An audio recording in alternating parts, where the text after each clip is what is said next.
Hello mon ami, es-tu prêt de te plonger avec moi dans la question essentielle, la question existentielle, qui est qui suis-je? De quoi suis-je fait? Quel est mon pouvoir? Car actuellement, tu ne connais que entre 1 et 10% de la vérité totale de qui tu es, de la réalité. Et je désire partager cela car c'est ce qu'il y a de plus merveilleux. La connaissance de la vérité qui rend libre, libre de toute peur, de tout problème, de toute maladie, de toute mort, de tout ce qui peut arriver.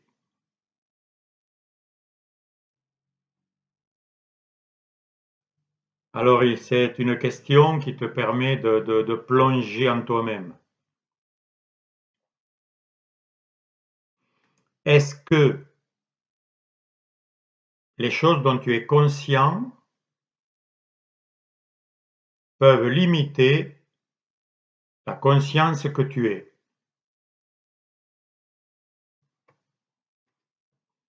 Alors par exemple, est-ce que le livre que je vois peut limiter ma conscience que je suis? La conscience, c'est ce pouvoir qui me permet d'être conscient des objets, des tas de choses. Est-ce que les étoiles que je vois ont le pouvoir de limiter la conscience qui me permet d'en être conscient, de les voir? Ça peut être, est-ce que la sensation douloureuse ou joyeuse que je ressens, que ce soit une douleur, que ce soit une extase, est-ce que ça a le pouvoir de me limiter, moi, conscience qui les perçoit, qui en est conscient? C'est une question très profonde à méditer dans le silence, car cela te mène à la vérité, à la conscience totale de qui tu es. Et quand tu connais cette réalité, tu règnes sur le tout.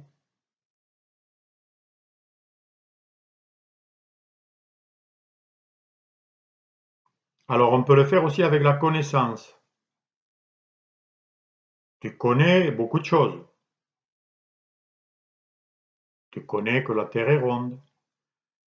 Tu connais que l'attraction terrestre fait tomber les objets vers le centre de la Terre. Tu connais que tu as certaines capacités.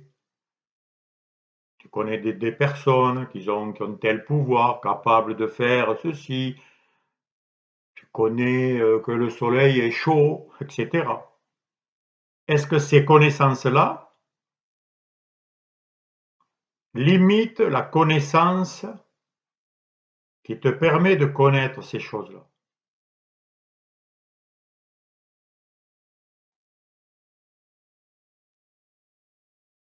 Car la connaissance qui te permet de connaître ces choses, c'est ce que tu es. Tu es connaissance, qui peut connaître tout. Donc la connaissance est illimitée. Donc tu es illimité, je suis illimité.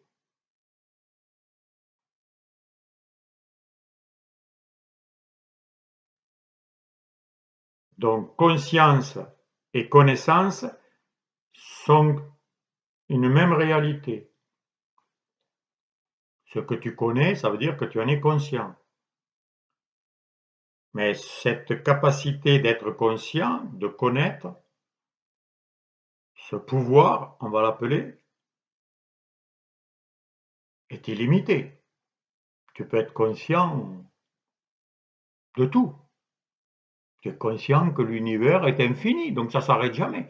Donc si tu en es conscient, c'est que tu es aussi illimité que l'illimité de ce que tu supposes être l'univers.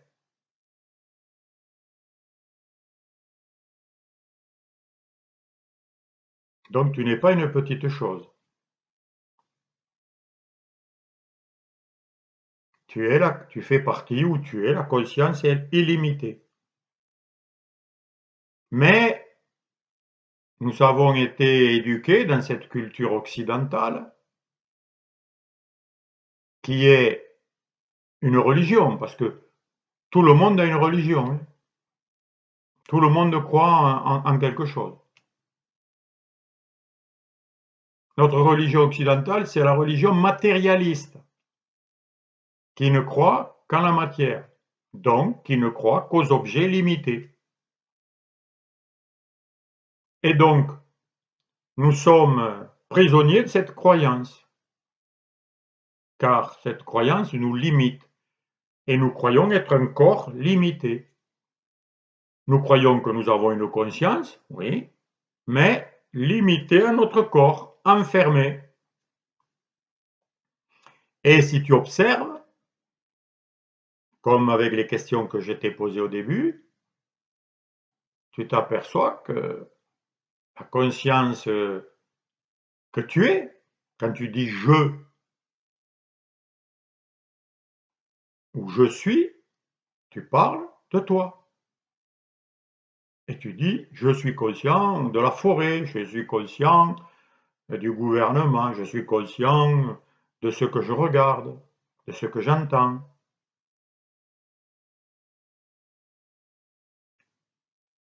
Alors il y a deux religions, c'est tout.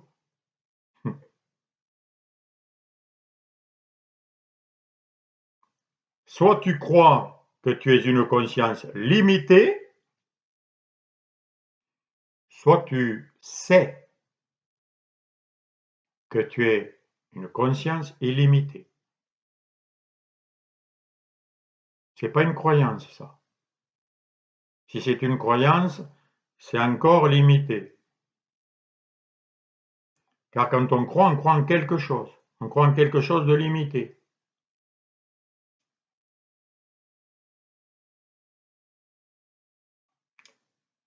Donc, si tu te crois limité,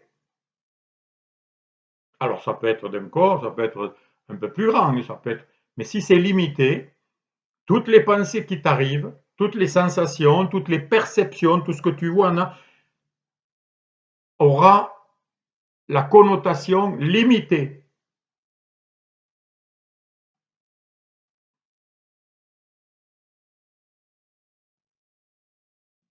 Sera filtré par cette croyance. Comme des lunettes filtrent ce que tu vois. Et tu y donneras le sens de limite. Et tout ton monde, tout ce que tu imagines être, sera limité. Et comme c'est pas ce que tu es, tu seras frustré, déçu, apeuré. Et que tu te croiras avoir un commencement et une fin. Donc, tu vas mourir. Donc, disparaître, etc. Toutes les imaginations que tu penses être seront obligatoirement en accord avec cette croyance que tu es limité.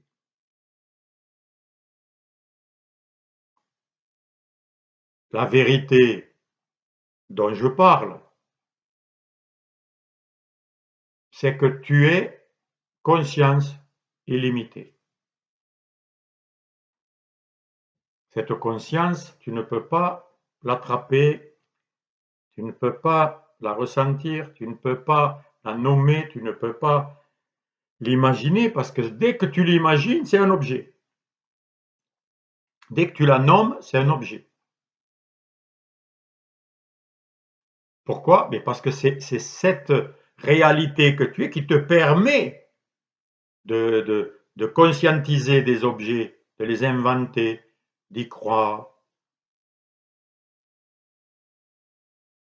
de les créer finalement. Et donc tu leur donnes un sens, mais tu ne te confonds plus avec tout ça. Tu es cette réalité que j'appelle conscience infinie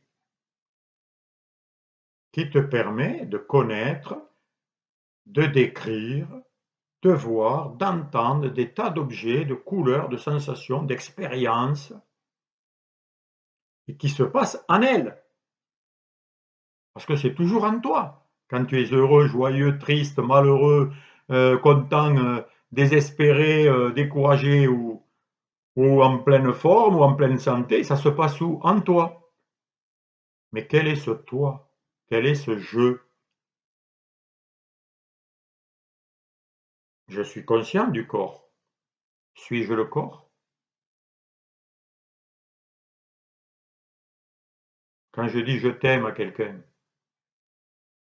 je ne lui dis pas je t'aime de tout mon dos, ou de tout mon ventre, ou de toutes mes oreilles. Alors on a un mot qui dit de tout mon cœur. Et le mot cœur est un mot qui veut dire la substance, le centre. En fait, c'est le vrai jeu, c'est moi. Moi, en tant que source, tout jaillit du cœur. Toutes les idées jaillissent du cœur, c'est-à-dire de la conscience infinie que je suis. C'est d'autres mots.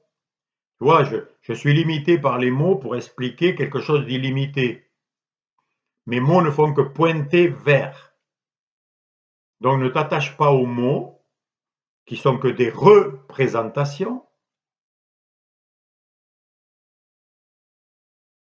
qui sont présentées par la conscience.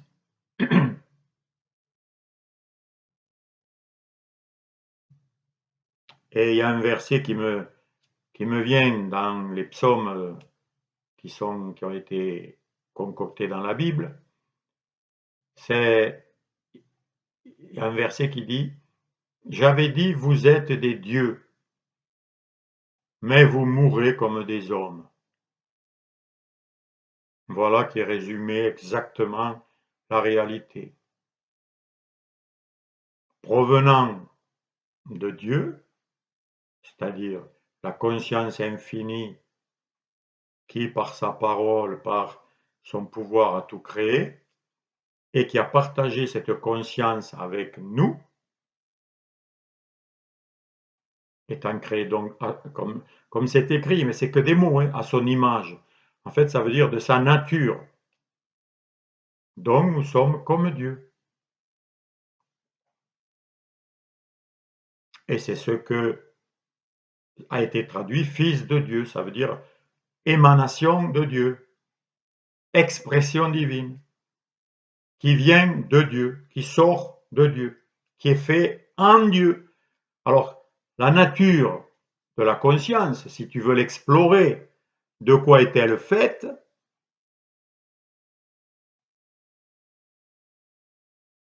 Tu ne pourras pas le dire, le nommer. C'est pour ça que dans les trois religions monothéistes, on ne doit pas prononcer le nom de Dieu pour plusieurs raisons. D'abord, parce que dès que tu le prononces, c'est un mot, tu le limites, tu lui donnes une étiquette comme un objet limité. Alors, ce n'est pas un objet, c'est la source qui crée tout. C'est le tout, donc c'est l'infini. Donc l'infini n'a pas de mot. Infini. Ça veut dire non fini. Donc c'est quoi non fini? Silence. Pareil pour non-bruit. Qu'est-ce que c'est le silence? C'est le non-bruit. En quoi il est fait? Il est, c'est tout. Personne ne peut décrire le silence. C'est pareil pour l'espace. Personne ne peut décrire l'espace. Pareil pour le temps, personne ne peut le décrire. Car si tu regardes au fond de toi, tu verras que toutes ces choses-là ont été nommées par l'homme et donc décrites avec le passé, le présent, le futur, comme une ligne qui s'écoule. Mais c'est des représentations. Comment peux-tu représenter l'espace infini? Avec un signe, avec un mot écrit sur une feuille de papier.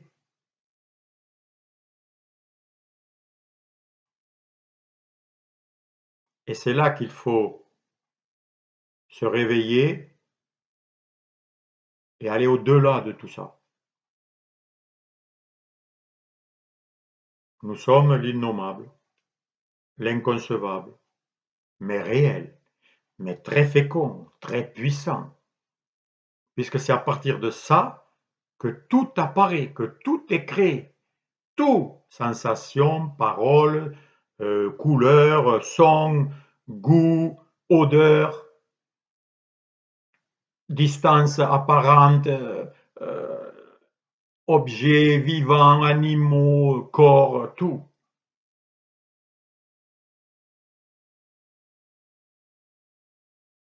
Tu vois, c'est au-delà de tout ce que je peux dire. Mais si tu te poses les questions que je t'ai dit au début, tu peux juste savoir, connaître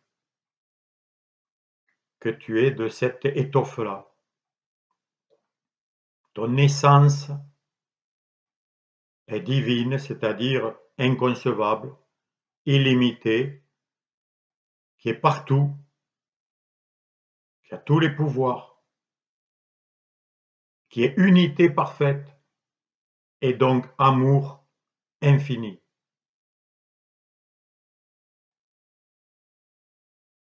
Car l'amour, c'est l'unité. Quand je dis je t'aime à quelqu'un, ça veut dire que toi et moi, nous sommes un. Je te reconnais comme moi-même, donc je fais à toi ce que je me fais. Si je m'aime, eh bien, je t'aime. Mais si je m'aime pas, je ne peux pas t'aimer. Si je nie l'unité avec toi, eh bien, je t'aime pas. Je suis séparé de toi. Donc, je ne peux pas me joindre.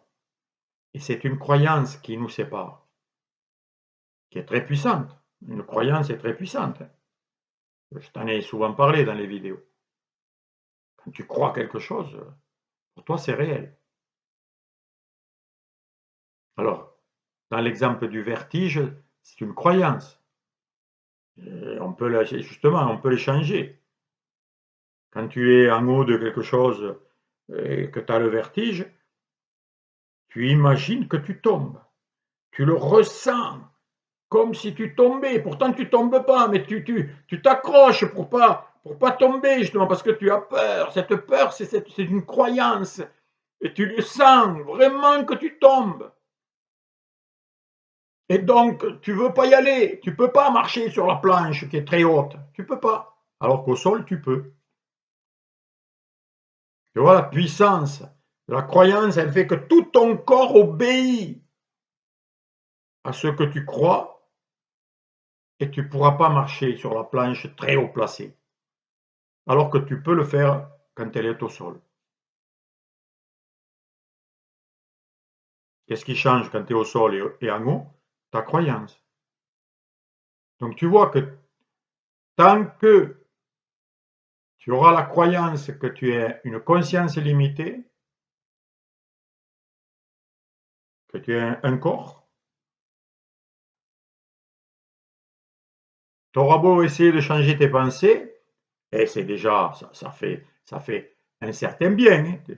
Moi, je l'ai fait ce travail. J'ai changé certaines pensées, ça m'a permis d'arriver à d'autres choses, etc. Quand je dis je, là, à ce corps, à l'expérience du nom qu'on m'a donné, que mes parents m'ont donné.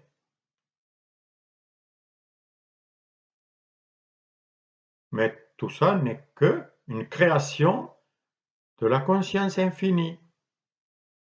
Et qu'est-ce que c'est cette conscience infinie? Eh bien, c'est moi aussi, c'est moi en vrai, en réalité, qui se prend pour ce corps, de moins en moins, puisque faisant le travail d'exploration et de connaissance, je sais que je suis aussi l'animal, que je suis le temps, les nuages, de plus en plus. Et tout ce que je veux se fait. J'arrête la pluie, je peux faire partir les nuages, parce qu'ils font partie de moi. C'est la conscience que je suis, un avec le Créateur, avec la conscience infinie, que je peux influencer, et c'est ce qu'on appelle les miracles. Mais les miracles sont naturels, car nous sommes un miracle. Regarde un peu le pouvoir que tu as. Tu as des pensées qui connaissent des tas de choses, des sensations. D'où ça vient tout ça? Est-ce que ça vient de toi ou ça vient, c'est pas toi, ça t'est fait? C'est que ça la vraie question. Si ça t'est fait, tu es une victime, tu es une marionnette, tu fais pas ce que tu veux, donc tu es un objet, un esclave.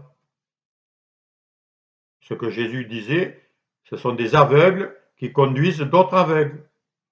Et tant que tu es aveugle, ça veut dire que tu n'es pas conscient de qui tu es en vérité. Et donc tu es très limité, et donc tu as beaucoup de peur, donc tu es malheureux. Et pourquoi? Parce que ce n'est pas ta vraie nature. Tu n'es pas fait pour ça. Tu es fait pour être tout. Tu es fait pour régner. Tu es fait pour être l'amour infini, la joie parfaite, le bonheur, ce qu'on appelle le bonheur. Mais c'est juste un état, une conscience de la vérité, que tu es la source créatrice de tout. Qui s'est pris pour des petites sources séparées, des petites entités séparées les unes des autres. Non, non, nous sommes tous un. Et plus cette connaissance se répand, puisque c'est ça le but de la vie. Nous sommes là pour ça, pour découvrir ça, pour enlever les voiles, enlever les ombres, tout ce qui nous a aveuglés, et découvrir ce qu'on appelle l'extase, le paradis, le royaume de Dieu. Il y a des noms pour ça, mais ce sont que des mots. Tant que tu ne le vis pas, si je ne le vis pas, c'est des mots, c'est une théorie qui ne sert à rien. Mais je le vis et je le pratique tous les jours, à chaque souffle. Et j'observe comment je fonctionne encore avec l'ancien schéma et je l'abandonne pour accepter et reconnaître, parce qu'on l'est déjà, donc en vérité on ne le crée pas, on ne fait que le reconnaître en enlevant les obstacles, les croyances fausses, limitantes, et découvrir notre magnificence illimitée que l'on peut appeler la gloire de Dieu, la perfection divine. Et c'est innommable, c'est pour ça que je me tais et je te laisse méditer.